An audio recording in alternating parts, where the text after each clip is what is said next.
శతాబ్దపు అతిపెద్ద మోసం కాంగ్రెస్ అభయాస్తం. నీళ్లు నిధులు నియామకాలు మన నినాదం.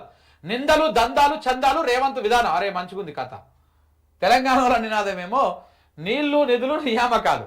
తెలంగాణ ఉద్యమంలో బాగా వినపడినటువంటి నినాదం ఇది. మరి రేవంత్ రెడ్డి ఏమో నిందలు దందాలు చందాలంట. భలే సింక్ అయిపోయింది పేరు కూడా.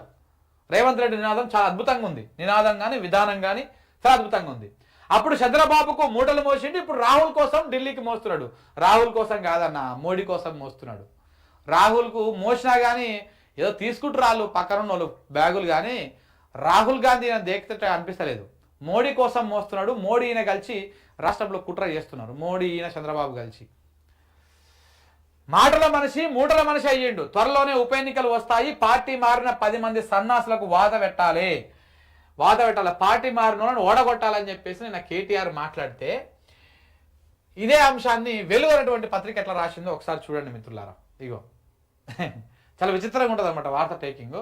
పార్టీ మారిన ఎమ్మెల్యేలను పండబెట్టి తొక్కాలి, మనతోనే ఉండి వెన్నుపోటీ పొడిచారని చెప్పేసి ఇట్లా ఒక అంటే ఇంత అహంకారం ఉంటుందా, ఇట్లా ఉంటుందని అనుకోవాలి. కాబట్టి ఈ రకంగా ఒక వార్తని కవర్ చేస్తుంది అనమాట.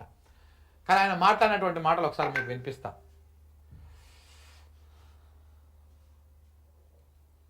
కానీ ఓటేసి గెలిపిస్తే ఇలా రాష్ట్రంలో జరుగుతున్నది ఏంటి?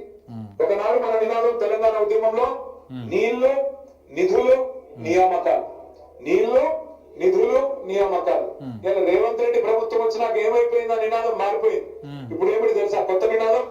బీఆర్ఎస్ మీద నిందలు, బిల్డర్లతో కాంట్రాక్టర్లతో దందాలు, రాహుల్ గాంధీకి చందాలు.